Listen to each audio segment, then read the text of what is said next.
అడిషనల్గా సూపర్ 6 చేస్తాను, సూపర్ 7 చేస్తానని. ఈరోజు పలావ్ పోయింది, పెడతానన్న బిర్యానీ పోయింది. ప్రజలు పూర్తిగా రోడ్డు మీద రోడ్డును పడిన పరిస్థితులు ఈరోజు కనిపిస్తూ ఉన్నాయి. అభికథ దేవుడు ఎరుగు. చదువుకుంటున్న పిల్లలకు ఫీజు రీయింబర్స్మెంట్ లేదు.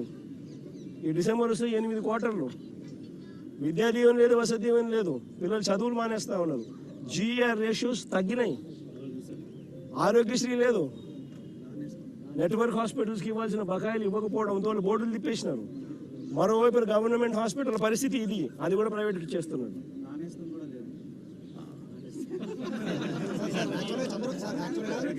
చంద్రబాబు గారు మాట్లాడినారు సార్, 500 కోట్లతో రిషికొండ ప్యాలెస్ కట్టారు, దాంట్లో 2 మెడికల్ కాలేజ్ కడతారు చంద్రబాబు గారు ఆరోపణ చేస్తారు.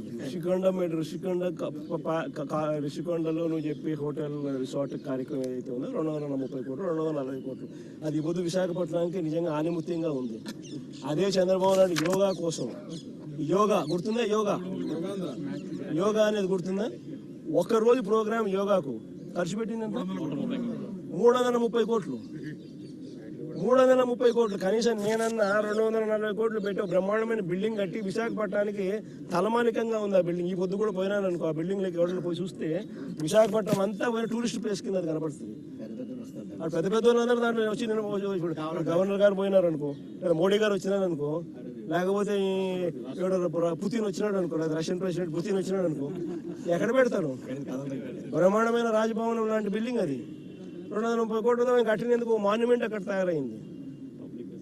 వేరే ఇక్కడ ఒకరోజు యోగా, ఒకరోజు 330 కోట్లు, 330 కోట్లు ఆవిరి. దాన్ని ఏమంటారు? స్కామ్ కాకపోతే అది నా మాటలకి అయ్యే ఖర్చు. పోయి ఆ మాటలకు ఎంత ఖర్చు పెట్టాను ఒకసారి మీకు అందరు కూడా ఏఐ ఉంది కదా, ఒకసారి అమెజాన్లో పోయి కొట్టండి ఒకసారి, మ్యాట్ ఖర్చు ఎంత అవుతుంది, వీళ్ళు ఎంత ప్రొక్యూర్ చేసినారని చెప్పి చూస్తే 50% తక్కువ ఉంటే నన్ను అడగండి.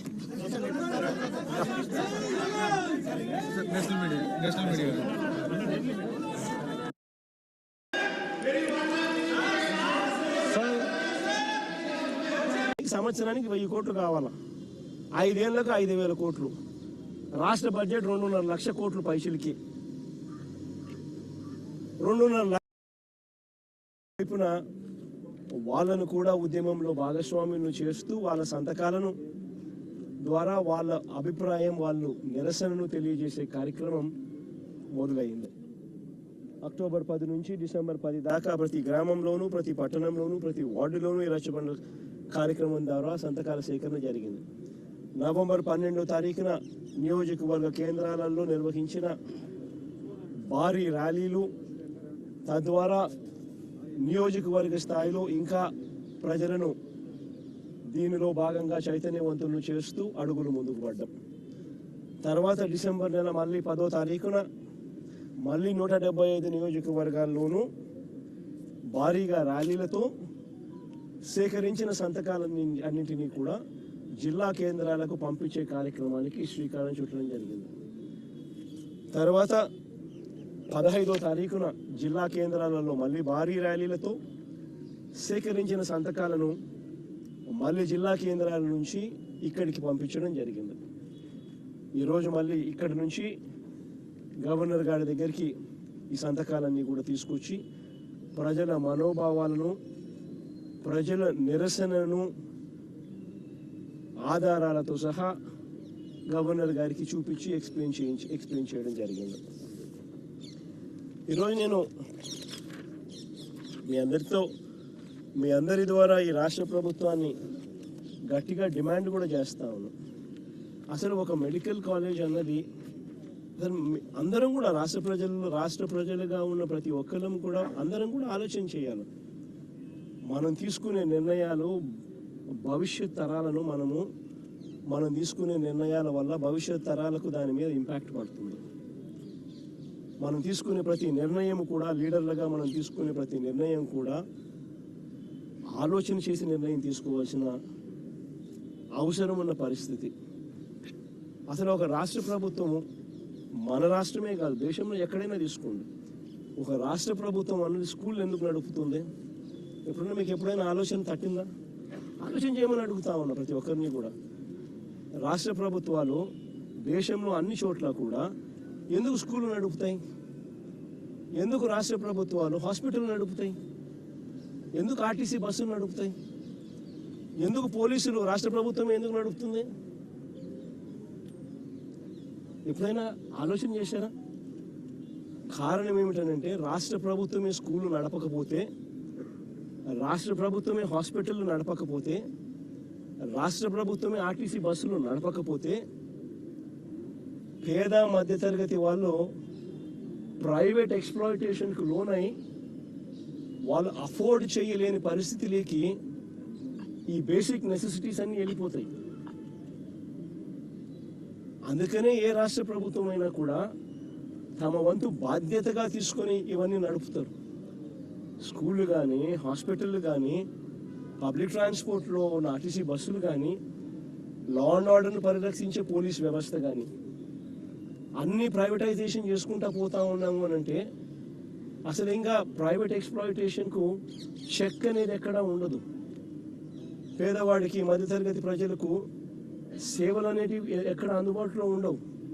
అందరూ కూడా ప్రైవేట్ ఎక్స్ప్లాయిటేషన్కు లోనై సేవలు పొందాలి అని అంటే ఆస్తులు అమ్ముకోవాల్సిన పరిస్థితి లేకపోతాయి.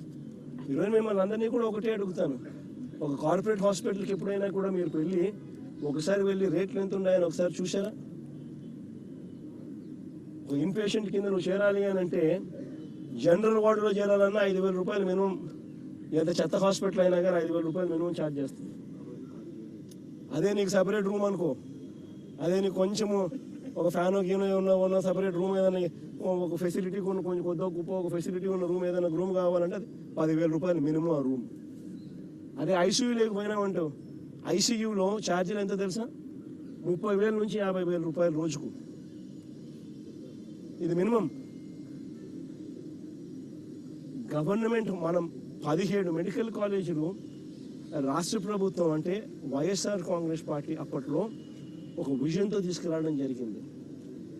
ప్రతి పార్లమెంటును ఒక జిల్లా చేసాం.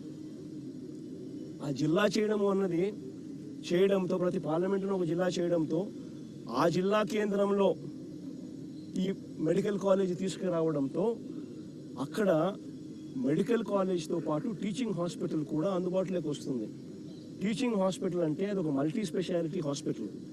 Multi speciality services, super speciality services ఇవన్నీ కూడా ఆ టీచింగ్ ఫెసిలిటీస్ వల్ల, మెడికల్ కాలేజీలో ఉన్న టీచింగ్ ఫెసిలిటీస్ వల్ల ఈ టీచింగ్ హాస్పిటల్లో ఇవన్నీ కూడా అందుబాటులోకి వస్తాయి. ఎప్పుడైతే ఆ హాస్పిటల్లో, ఎప్పుడైతే ఆ మెడికల్ కాలేజీలో, ఆ మెడికల్ కాలేజ్ ద్వారా ఉండే ఈ టీచింగ్ హాస్పిటల్లో అసిస్టెంట్ ప్రొఫెసర్లు, PG post graduate students, medicos